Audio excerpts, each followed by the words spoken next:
Good afternoon students. तो जैसे कि आप सभी को पता है कि गाइडलाइंस के अकॉर्डिंग फ़िलहाल सेंटर्स बंद हो चुके हैं।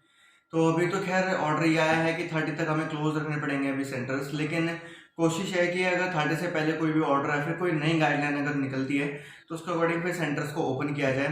फिलहाल तो जब तक आपके सेंटर्स क्लोज हैं तब तक के लिए आपकी ऑनलाइन क्लासेस चला करेंगी।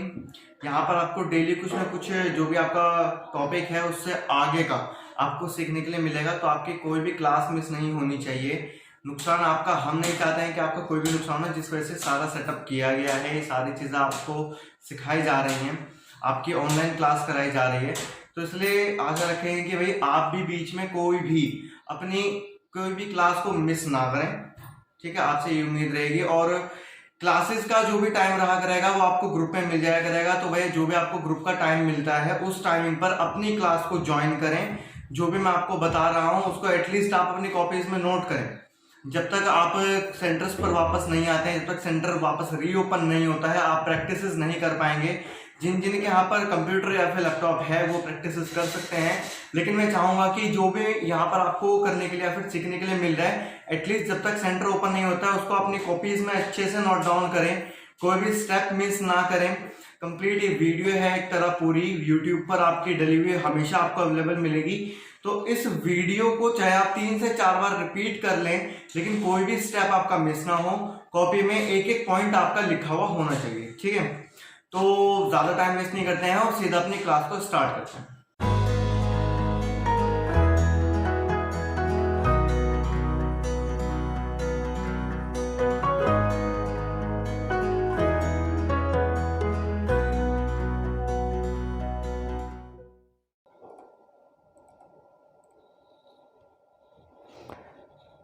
तो चलिए आपकी क्लास को स्टार्ट करते हैं। तो हम यहाँ पर जल्दी से MS वर्ड को ओपन कर लेंगे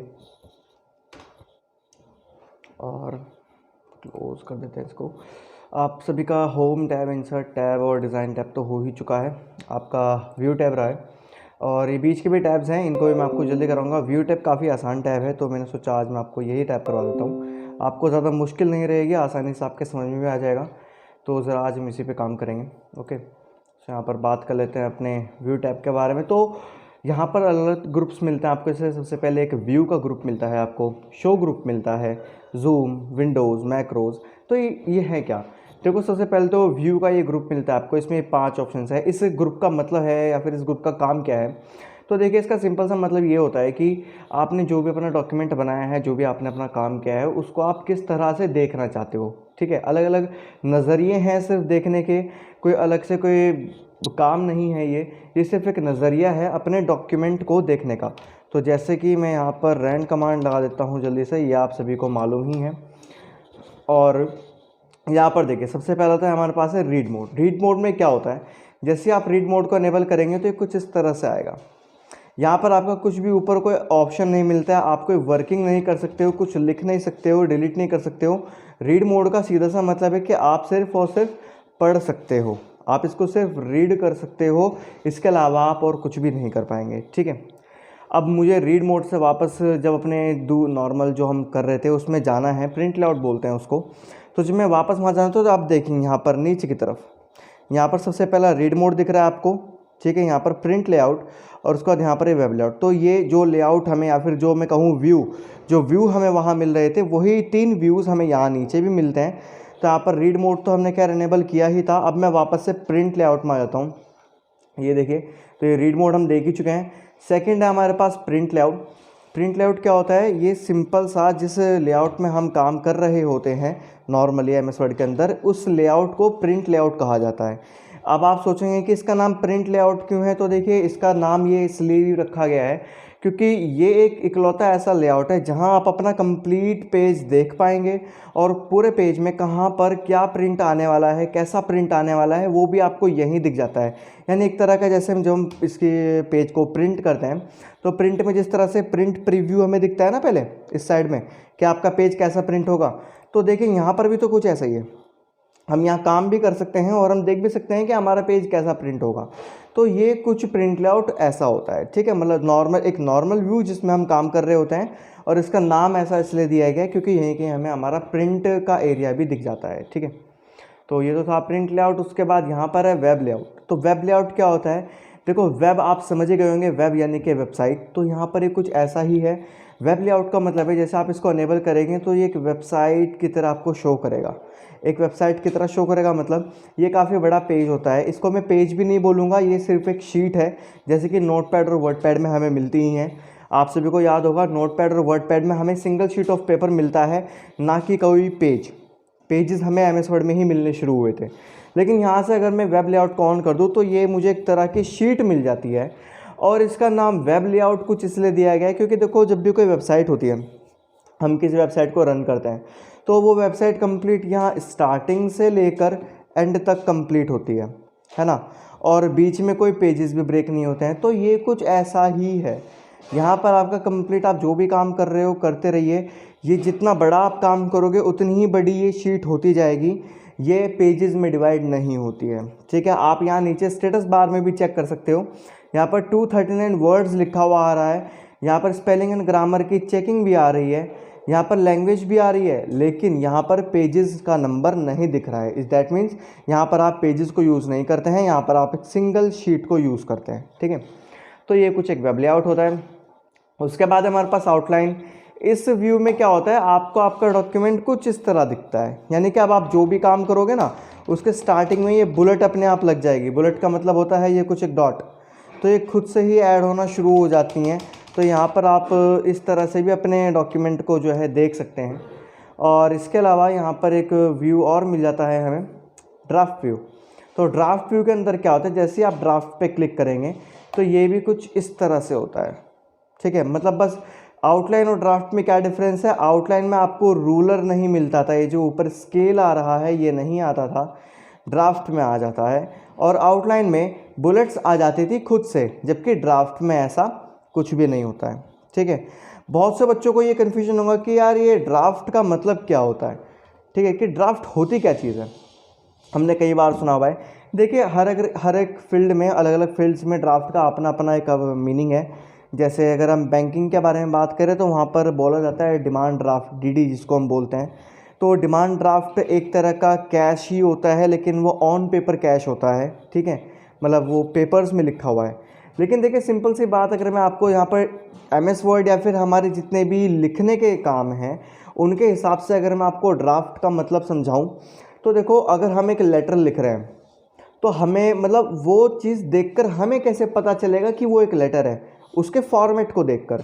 यानी ऊपर टू, यानी कि ऊपर एक सेंडर से एड्रेस होगा, टू जो भी जिसको भी आप भेज रहे हो उसका एड्रेस होगा, या फिर उसके फिर नीचे से एक ग्रीटिंग लाइन होती है, एक डियर सर एंड मैम वाली, उसके बाद आप पूरा अपना लेटर लिखते हो। तो ये एक फॉर्मेट है उसका, जिस फॉर्मेट से हमें पता चलता है कि हाँ ये एक लेटर है। कोई एप्लीकेशन अगर आप लिख रहे हो तो आप वहाँ पर लिखते हैं टू, और उसके बाद द प्रिंसिपल या फिर एनीथिंग, जिसको भी आप ये एप्लीकेशन लिख रहे हैं, तो वो भी एक फॉर्मेट है जिसकी वजह से हमें ये पता चलता है कि हाँ ये एक एप्लीकेशन है। ठीक है, ऐसे ही फॉर्मल, इनफॉर्मल, मतलब हर एक चीज़ का अपना अपना एक फॉर्मेट है। आप नोटिस लिख रहे हो तो उसका भी अपना एक फॉर्मेट है। लेकिन जब बात ये आती है कि एक प्लेन पेपर पर आपने सिंपली कुछ भी लिख दिया, कुछ भी, तो उस चीज़ को हम क्या बोलेंगे, क्योंकि वहाँ कोई पर्टिकुलर फॉर्मेट तो है नहीं। तो याद रहे, ड्राफ्ट ऐसी ही चीज़ों को बोला जाता है, मतलब जहाँ आपने एक सिंपल शीट या फिर एक सिंपल पेपर पर कुछ भी आपने नोट कर दिया है। देखो, नोट्स भी हम किसी चीज़ को तब बोलते हैं जब उसकी कोई एक हेडिंग दी जाती है कि जो आपने नोट्स बनाए हैं वो किस टॉपिक से रिलेटेड है। अगर आपने ऊपर टॉपिक शो किया है, उसके बाद नीचे से आप कुछ लिख रहे हो, तो वो फिर नोट्स की कैटेगरी में आ जाता है। लेकिन ड्राफ्ट नोट्स की कैटेगरी में नहीं आता है। ड्राफ्ट का सिंपल सा मतलब होता है कि बस आपने एक पेपर लिया, एक पेन लिया और कुछ भी लिखना शुरू कर दिया। तो जिसका कोई फॉर्मेट नहीं है, जिसका कोई पर्टिकुलर नाम नहीं है, ऐसी सभी चीज़ें ड्राफ्ट के अंदर जाती हैं। तो यहाँ पर भी देखो, कोई ऐसा पर्टिकुलर कोई फॉर्मेट वगैरह कुछ नहीं आया है इसमें, सिंपल ड्राफ्ट का मतलब ये होता है। ठीक है, यहाँ पर तो ये सिर्फ एक व्यू है, देखने का नज़रिया है। बाकायदा हम तो जो काम करेंगे वो प्रिंट लेआउट में ही काम करने, जितना भी हम काम करेंगे। ठीक है, चलिए, ये तो थे हमारे पास 5 व्यूज़। आई होप आप सभी को समझ में आ गए होंगे। अब आगे बढ़ते हैं। तो यहाँ पर उसके बाद एक ग्रुप है शो, कि आप क्या शो करना चाहते हो और क्या आप शो नहीं करना चाहते हो। तो फर्स्ट यहाँ पर है रूलर, यानी कि ये स्केल जो आपको दिख रहा है। तो अगर आप इस स्केल को शो करना चाहते हो तो आप यहाँ रूलर पर चेक लगाइए। अगर आपको ये नहीं देखना है आप तो इस पर से चेक हटा सकते हैं, आपका रूलर दिखना बंद हो जाएगा।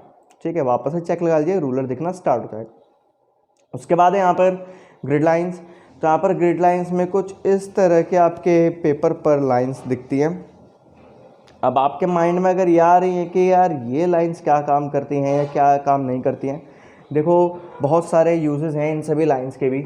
जैसे कि आप एक तरह से ये भी सोच सकते हैं कि ये लाइंस शो करती हैं कि कितने एरिया में आपका प्रिंट आएगा या कितने एरिया में आपका प्रिंट नहीं आएगा। जैसे कि आप देख भी सकते हो जो हमारे चारों साइड का मार्जिन है पेज का, उस मार्जिन में ग्रिड लाइन नहीं गई है, इसका मतलब वहाँ पर आपका कुछ भी प्रिंटेबल एरिया नहीं है, वो आपके मार्जिन हैं। ठीक है, इसी के अलावा यहाँ पर ये और भी काफ़ी सारी चीज़ों में यूज़फुल हैं। जैसे कि जब हम इंसर्ट में जा कर के कोई भी एक शेप लेते हैं इस तरह से, और मैं अगेन कोई भी एक शेप ले लेता हूँ फॉर एग्जांपल दिस, तो आप यहाँ पर इनको आपकी ग्रिड लाइंस के अकॉर्डिंग भी एडजस्ट करवा सकते हो। यानी आप देख पाओगे कि यहाँ पर ये दोनों बिल्कुल एक सेम ग्रिड लाइन यानी एकदम बराबर रखे हुए हैं। ठीक है, तो इस तरह से भी आप ग्रिड लाइंस का यूज़ कर सकते हैं। यूज़ किया भी जाता है मतलब कि अलाइनमेंट्स देने के लिए हमारी शेप्स को, अलाइनमेंट टेक्स्ट का भी होता है लेकिन हमारी शेप को अलाइनमेंट देने के लिए भी इन ग्रिड लाइंस का यूज़ किया जाता है। आपको ये मैं बता दूँ, ये ग्रिड लाइंस प्रिंट में कभी शो नहीं होती हैं, ये एक तरह की हेल्पिंग लाइन है, ये सिर्फ ग्रिड लाइंस हैं, तो ये कभी भी प्रिंट में नहीं आती हैं, तो इस बात से आप निश्चिंत रहें। उसके बाद यहाँ पर ग्रिड लाइन अगर आपको नहीं देखनी है तो इस पर से आप चेक हटा सकते हो। ठीक है, तो वापस आपका पेज नॉर्मल हो जाएगा। उसके बाद यहाँ पर है नेविगेशन पेन। नेविगेशन पेन पर जैसे ही आप चेक लगाएंगे तो यहाँ पर साइड में एक पैनल आएगा। देखिए यहाँ पर ये जो पेन लिखा हुआ है ये शॉर्ट फॉर्म में लिखा हुआ है, यहाँ पर इसका कंप्लीट नाम पैनल होता है, तो नेविगेशन पैनल। तो यहाँ पर क्या हो सकता है, आप कुछ भी वर्ड को फाइंड कर सकते हो। फॉर एग्जांपल मैंने यहाँ पर फाइंड किया वीडियो, तो वीडियो के 4 रिजल्ट्स इसने मुझे दिखाए और जहाँ जहाँ भी वीडियो वर्ड लिखा हुआ है वहाँ पर उस वर्ड को हाईलाइट कर दिया। तो कुछ इस तरह से जो है आप नेविगेशन पेन में ढूंढ सकते हैं। पेजेस आपको पता चल जाएंगे कि भाई आपने जो भी अपना वर्ड ढूंढा है ये वर्ड किस पेज में है, तो पेज नंबर 1 में है।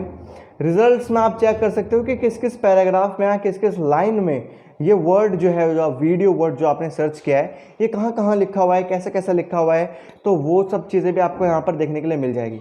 तो सिंपली नेविगेशन पेन का आप यूज़ कर सकते हैं किसी भी वर्ड को ढूंढने के लिए। बाकी रिप्लेस करने का तो फिर आपको पता ही है, Ctrl+H शॉर्टकट की होती है, आप आसानी से रिप्लेस भी कर सकते हैं। ठीक है, तो ये था कंप्लीट शो ग्रुप के बारे में, रूलर, ग्रिड लाइन और नेविगेशन पेन। उसके बाद देखते हैं यहाँ पर जूम। एक जूम का ग्रुप मिलता है, काफ़ी अलग अलग ऑप्शंस हैं, तो यहाँ पर देखते हैं इसको चेकआउट करके। तो जैसे मैंने जूम पे क्लिक किया तो एक अलग से एक डायलॉग बॉक्स आएगा मेरे सामने यहाँ पर। ठीक है, ये एक डायलॉग बॉक्स आ जाएगा और इस डायलॉग बॉक्स में काफ़ी अलग अलग चीज़ें हैं। जैसे कि आपको जूम टू, आप कितना जूम करना चाहते हो, 200%, 100%, 75%। ये तो देखो 3 वैल्यूज़ भी, लेकिन मुझे इसके अलावा अगर कुछ और चाहिए तो आप यहाँ परसेंटेज के अंदर खुद से भी लिख सकते हो। जैसे कि मैंने बोला 115%, तो यहाँ पर 115% का ही जूम आएगा। अगर मैं इसको कर देता हूँ ओके, तो ये 115% का ही जूम है। अब आपको कैसे पता चलेगा कि 115% है, आप यहाँ नीचे स्टेटस बार में चेक कर सकते हो। यहाँ पर जूम का जहाँ में पैनल मिलता है तो उसके बराबर में जूम परसेंटेज लिखा हुआ आता है, तो 115 लिखा हुआ आ रहा है, यानी जितना हमने टाइप किया था उतना जूम हमारा आ चुका है। ठीक है, या फिर यहाँ पर और भी कुछ चीज़ें हैं, जैसे कि सबसे पहला यहाँ पर पेज विड्थ। पेज विड्थ का मतलब क्या होता है, देखो इसमें ये होता है कि आपका जो भी ये डॉक्यूमेंट है, मैं इसको ज़रा बंद करता हूँ आपको समझाने के लिए। देखिए ये हमारा कंप्लीट डॉक्यूमेंट आ रहा है, लेकिन इस डॉक्यूमेंट में ये जो साइड वाली जगहें हैं, मतलब हमारे पेज से अलावा ये जगह फालतू ही तो है। अगर इस जगह में भी हम अपने जूम को इतना कर दें कि इस जगह में भी हमारा पेज ही दिखाई दे, तो काफ़ी अच्छे से हम अपने डॉक्यूमेंट को देख पाएंगे, हम काफ़ी दूर से भी देख पाएंगे। ठीक है, तो यहाँ पर पेज विड्थ कुछ ऐसा ही काम करता है। अगर आप पेज विड्थ को चेक लगा करके ओके कर देते हैं तो देखिए यहाँ पर ये जो बीच का गैप है ना, मतलब ये बीच का नहीं सॉरी साइड का जो ये गैप है, तो इस गैप को ये फिल कर देगा। यानी आपके जूम को इसने इतना ज़्यादा इंक्रीज़ कर दिया पेज के जूम को कि वो फालतू एरिया आना ही बंद हो गया और अच्छे से आप अपने कंप्लीट डॉक्यूमेंट को देख सकते हो। ठीक है, आप देख सकते हैं यहाँ एंड टू एंड तक आपका सिर्फ और सिर्फ पेज ही आ रहा है। सो ये हमारे पास कुछ होता है पेज विड्थ। उसके बाद यहाँ पर टेक्स्ट विड्थ का ऑप्शन है। तो आप यहाँ टेक्स्ट विड्थ रख सकते हैं। इसमें क्या होता है देखो, अब पेज विड्थ हमने पेज के साइड के जितना भी फालतू एरिया था वो एरिया हमने हटा दिया, लेकिन अभी भी टेक्स्ट और हमारे स्क्रीन के बॉर्डर तक काफ़ी ज़्यादा एरिया है। तो हम यहाँ जैसे ही टेक्स्ट विड्थ करेंगे तो अब आपको कहीं ना कहीं अंदाज़ा लग गया होगा कि ये क्या काम करेगा। ये जूम को इतना बढ़ा देगा कि आप अपने स्टार्टिंग टू एंड तक अपने कंप्लीट टेक्स्ट को देख पाओगे। आपको फालतू पेजेस नहीं दिखाई देगा या फिर कोई फालतू एरिया आपको नहीं दिखाई देगा। आप कंप्लीट स्टार्टिंग टू एंड तक अपना पेज देख पाओगे। तो जैसे मैंने यहाँ पर इस पर चेक लगा के ओके किया तो देख लीजिए, मतलब हम स्टार्टिंग टू एंड अपने टेक्स्ट को अच्छे से रीड कर पा रहे हैं। बाकायदा जो बाकी का पेज है, जो फालतू पेज था, वो बाहर की तरफ हो गया है, जूम ज़्यादा हो गया है, लेकिन ये जूम इतना सफिशिएंट है कि आप स्टार्टिंग टू एंड तक अपने डॉक्यूमेंट को देख पाएँ। और इतना ज़्यादा जूम है तो काफ़ी दूर से भी आप अपने डॉक्यूमेंट को देख सकते हो। अगर आप काम कर रहे हैं कहीं और थोड़ा डिस्टेंस पर बैठकर, तो ऐसे भी आप इसको कर सकते हो, ठीक है। तो ये सब काम थे जूम के अंदर। उसके बाद यहाँ पर एक है हमारे पास होल पेज। होल पेज में आपके जूम को इतना छोटा कर दिया जाता है कि आप अपने कंप्लीट पेज को एक ही बार में देख पाएंगे, ठीक है, देख सकते हैं कुछ इस तरह से। और ऐसे ही यहाँ पर है मैनी पेजेस। इसमें आपके जूम को इतना छोटा कर दिया जाता है कि बहुत सारे मल्टीपल पेजेस भी आप एक टाइम पर ही देख पाएंगे, कुछ इस तरह। देखिए काफ़ी ज़्यादा छोटा हो चुका है, तो यहाँ पर इस तरह से भी आप देख सकते हो। तो यहाँ पर आप देख ही सकते हैं, ये सभी जूम्स हमने पढ़ लिए हैं। उसके बाद यहाँ पर ऑप्शन दिए गए हैं बाहर ही 100% जूम, जैसे कि यहाँ पर एक ऑप्शन दिया गया है। देखिए इसमें सिंपल सा आपको मैं बताऊँ तो यार, यहाँ पे काफ़ी ज़्यादा ऑप्शन है जो कि माइक्रोसॉफ्ट कंपनी में अंदर भी और बाहर भी दोनों तरफ चिपकाए हुए हैं। जैसे कि 100% जूम बाहर भी है अंदर भी है, वन पेज यानी कि होल पेज, मल्टीपल पेजेस यानी many pages, and page width और पेज विड्थ मतलब अंदर भी है बाहर भी है। वैसे फ़ायदेमंद है, मतलब आप इतना क्लिक करें यहाँ आए उसके अंदर से आपको मिलेगा, आप बाहर के बाहर भी यूज़ कर सकते हो। सिंपली 100% आपका जूम 100% हो जाएगा। वन पेज में आपका इतना जूम कम कि आप एक पेज देख पाए, मल्टीपल पेजेस पेज विड्थ में आपका इतना जूम जितना कि आपका पेज का विड्थ है। तो ये सभी काम खैर हमने अंदर भी देखे ही थे, और ये सारे ऑप्शन उसने बाहर भी दिए हुए हैं इन लोगों ने, तो कोई बात नहीं, ठीक है यहाँ पे सब कुछ। उसके बाद यहाँ पर आपका विंडो का ग्रुप मिलता है। विंडो ग्रुप में यहाँ पर आपको काफ़ी सारी चीज़ें देखने के लिए मिलते हैं, जैसे कि सबसे पहला न्यू विंडो में देखो इसका काम क्या होता है। जैसे अगर मैं आपको दिखाऊं तो यहाँ पर सिर्फ और सिर्फ मेरे पास MS वर्ड का एक डॉक्यूमेंट है। न्यू विंडो करने से क्या होगा, आपके पास MS वर्ड के अब 2 डॉक्यूमेंट्स आ चुके हैं। मैं आपको शो करवा देता हूँ, ये देखिए अब MS वर्ड के 2 डॉक्यूमेंट्स हैं मेरे पास, और ये दोनों ही डॉक्यूमेंट्स कैसे हैं, एक ही जैसे हैं, ठीक है। मतलब दोनों डॉक्यूमेंट्स कुछ अलग अलग नहीं है, ये सभी सिंपल एक जैसे ही डॉक्यूमेंट्स हैं बिल्कुल, ठीक है। जैसा यहाँ है ऐसा ही उस दूसरे डॉक्यूमेंट में, सेम काम।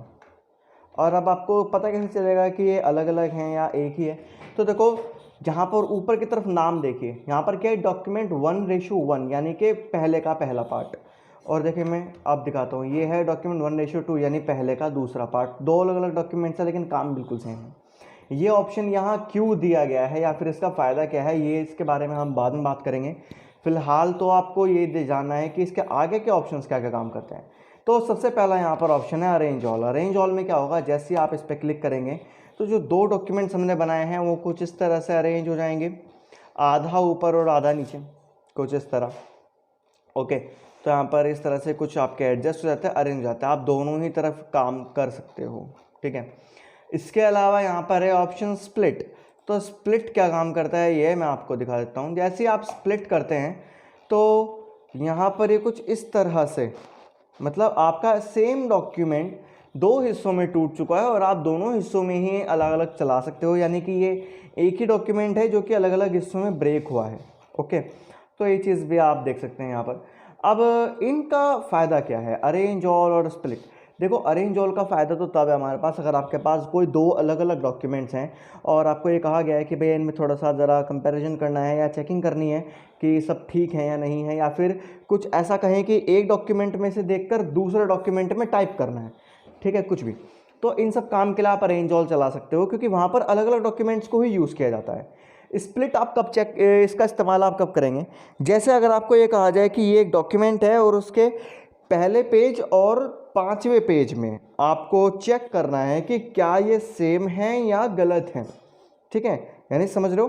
तो एक ही डॉक्यूमेंट, उसके अंदर अलग अलग पेजेस हैं और हमें पहले पेज और 5वें पेज में कंपैरिजन करना है। तो उस कंडीशन में आप स्प्लिट चला सकते हो। जैसे स्प्लिट चलाओगे तो ऊपर की साइड तो आप पेज नंबर 1 ओपन कर लीजिए और नीचे की साइड आप उसी सेम डॉक्यूमेंट का पेज नंबर 5 ओपन कर लीजिए। आप आसानी से इसको कंपेयर कर पाएंगे। अदरवाइज़ आपको बार बार पहले पेज में हो, फिर उसके बाद नीचे गए 5वें पेज में जाके चेक किया, तो काफ़ी ज़्यादा लंबा काम हो जाता है। इस वजह से ये ऑप्शंस भी यहाँ पर दिए गए हैं, ठीक है। काफ़ी अच्छे ऑप्शन है, आप इनको यूज़ करके देखिएगा। उसके बाद यहाँ पर मैं अगेन एक नई स्क्रीन ले लेता हूँ। उसके बाद यहाँ पर ऑप्शन आपके पास व्यू साइड बाय साइड। इसमें क्या होता है, इसमें आपका डॉक्यूमेंट कुछ इस तरह से, यानी दोनों अलग अलग डॉक्यूमेंट्स एक दूसरे के साइड बाय साइड आपको देखने के लिए मिल जाते हैं और आप इन पर अलग काम कर सकते हो। और इसी के बाद यहाँ पर ऑप्शन है आपके पास सिंक्रोनस स्क्रॉलिंग। सिंक्रोनस, देखो ये तो ऊपर वाला ऑप्शन था व्यू साइड बाय साइड का, और इसके बाद है यहाँ पर सिंक्रोनस स्क्रॉलिंग। देखिए इससे होता क्या है, अगर मैं इसको बंद कर दूँ तो अगर मेरा कर्सर यहाँ है तो ये स्क्रॉल होगा, अगर मेरा कर्सर यहाँ है तो ये स्क्रॉल होगा। लेकिन साइड बाय इसको सिंक्रोनस स्क्रॉलिंग को जब हम अनेबल करते हैं तो ये दोनों ही इकट्ठा स्क्रॉल होते हैं, ठीक है। चाहे मेरा कर्सर यहाँ है चाहे मेरा कर्सर यहाँ है, दोनों ही इकट्ठा स्क्रॉल होंगे। इससे फ़ायदा है कि आप रलोगे नहीं एक तरह से कि यार ये थोड़ा ज़्यादा ऊपर चला गया, ये नीचे आ गया, तो ऐसा कुछ भी आपके साथ नहीं होने वाला है। सिंक्रोनस स्क्रॉलिंग को अनेबल रखिए, दोनों ही एक साथ स्क्रॉल होते रहेंगे और आप बिल्कुल भी जो है एक जगह से दूसरी जगह पर मिसप्लेस नहीं होगा आपका डॉक्यूमेंट जो है, तो ये आपके लिए फ़ायदेमंद चीज़ है।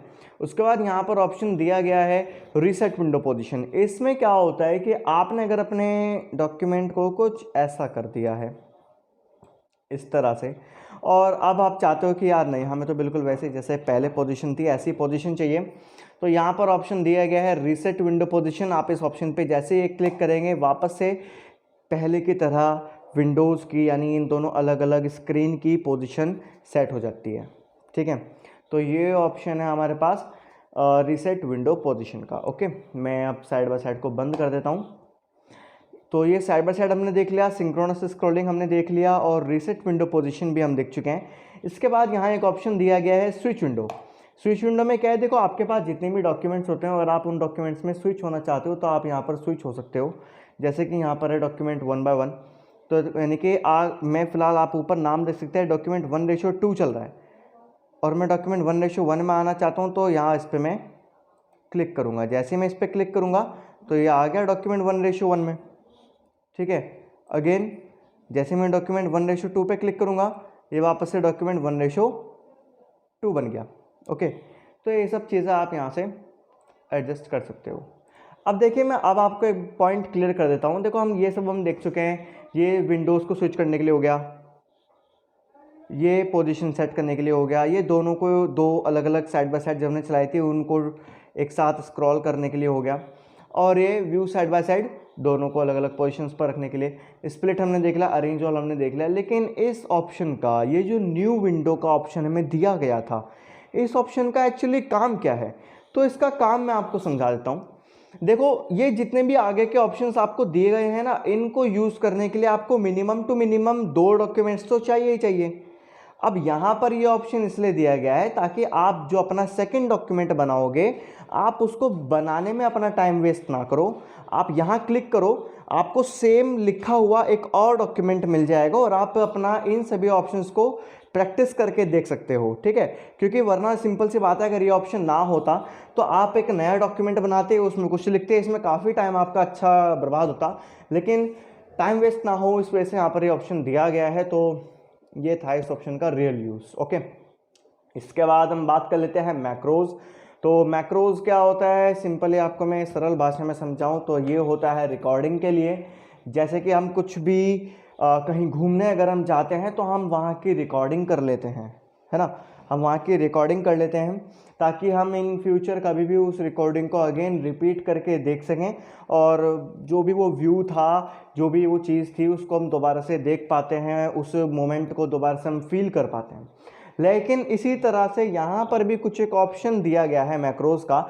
यहाँ ये ऑप्शन क्या काम करता है कि आपने अगर इस ऑप्शन को अनेबल कर दिया है और उसके बाद आप कुछ भी लिखते हैं तो वो जो भी आप लिख रहे हो वो रिकॉर्ड होता रहेगा, और जैसे ही आप अपनी उस रिकॉर्डिंग को प्ले करते हो, आप उसको चलाते हो, तो जो भी कुछ आपने लिखा था वो सब चीज़ें आपके सामने दोबारा से आ जाती हैं।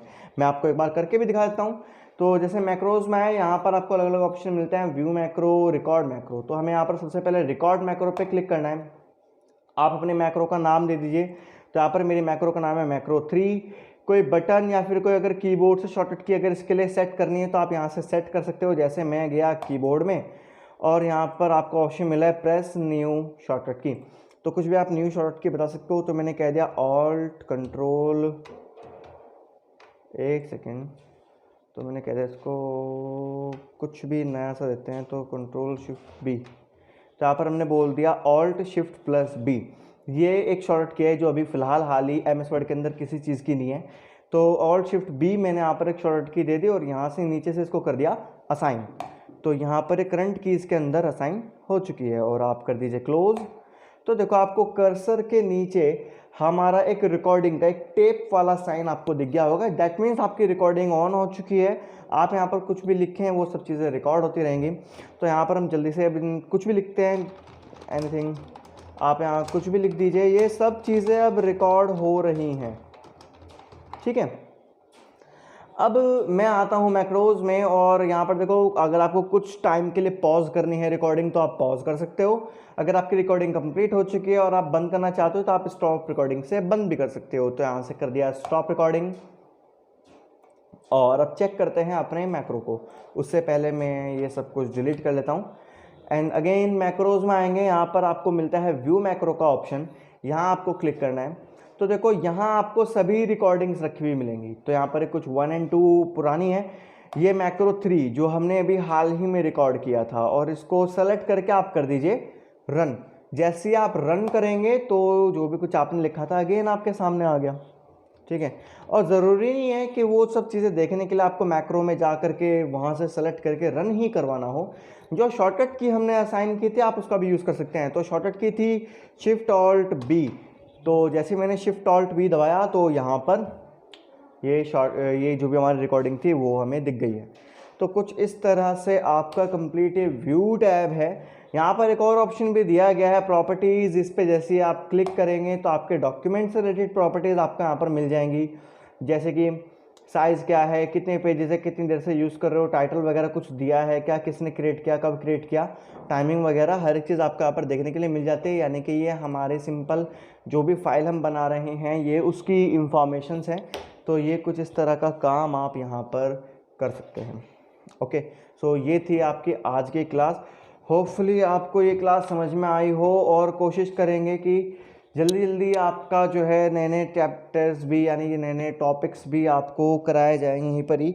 और जैसे कि मैंने आपको बताया हुआ है आपकी हर सैटरडे एक क्लास होती है, एक टेक्निकल क्लास। तो अगर सैटरडे से पहले सेंटर ओपन नहीं होता है तो भैया घबराने की ज़रूरत नहीं है, आपकी सैटरडे वाली क्लास भी मैं आपको यहीं पर लाइव दूंगा। और जैसा कि जैसा डेस्कटॉप आप इस वक्त मेरा देख पा रहे हो, आपने नोटिस किया होगा कि काफ़ी अलग सा डेस्कटॉप है, काफ़ी यूनिक है, अच्छा लिख रहा है। तो ये डेस्कटॉप कैसे क्रिएट किया जाता है ये मैं आपको सिखाने वाला हूँ सैटरडे की क्लास में। तो भैया सैटरडे वाली क्लास को कोई भी मिस ना करें। और जहाँ तक मैंने आपको स्टार्टिंग में ही बताया था कि भैया जिन जिन स्टूडेंट्स का ये टॉपिक ऑलरेडी डन था, हो चुका था, तो वो अपने इस टॉपिक को एक बार लिख लें, एक बार और अपना रिवीजन कर लें। जिन स्टूडेंट्स का ये टॉपिक आज न्यू था वो भी अपना अच्छे से प्रिपरेशन रखें। और जितने भी हमारे अदर स्टूडेंट्स हैं जैसे कि कोरल ड्रॉ वाले, तो कल मैं कोरल ड्रॉ या फिर फोटोशॉप की क्लासेस भी अवेलेबल करने की कोशिश करूंगा। और साथ ही जो हमारे वेबसाइट डेवलपमेंट के स्टूडेंट्स हैं तो आपकी जो वेबसाइट डेवलपमेंट की क्लासेस हैं वो भी मैं आपको यहाँ पर अवेलेबल करवाऊँगा। तो आज के लिए इतना ही। आई होप आप सभी को ये समझ में आया होगा। तो अपनी सभी टॉपिक्स को अच्छे से नोट डाउन कर लीजिए, कोई भी मिसप्लेस ना हो कॉपी में। एटलीस्ट जब तक आप सेंटर पर नहीं आ रहे हो तब तक आपकी कॉपीज़ में हर एक चीज़ नोट होनी चाहिए। मैं बार बार ये वाली बात बोल रहा हूँ तो प्लीज़ इस बात पर ध्यान दें। और मैं सभी के पेरेंट्स से भी गुजारिश करूँगा कि भैया आप भी थोड़ा बच्चों पर ध्यान दें कि बच्चे क्या नोट डाउन कर रहे हैं या नहीं कर रहे हैं। जो भी चीज़ें हैं आप भी बच्चों का थोड़ा सा ध्यान दीजिए, वरना जब तक बच्चे यहाँ सेंटर्स पर आते हैं तब तो मैं उनको अपने सामने ही सब कुछ करवाता हूँ। लेकिन फ़िलहाल अभी ये बच्चे घर पर हैं तो मेरे घर वालों से गुजारिश है कि आप भी थोड़ा ध्यान दें। जब बच्चे क्लास ले रहे हैं बैठकर, आप भी उनके साथ बैठे टाइम निकाल कर, और आप भी एक बार देखें कि भैया क्या बच्चा तरीके में पढ़ रहा है, जो भी काम मैंने कहा करने के लिए क्या वो नोट डाउन कर रहा है या नहीं कर रहा है। तो ये चीज़ आप भी एक बार चेक करें ज़रा बच्चों की। चलिए आज के लिए तो इतना ही, मिलते हैं अगली क्लास में। तब तक के लिए घर पर रहिए, सेफ रहिए और बाय।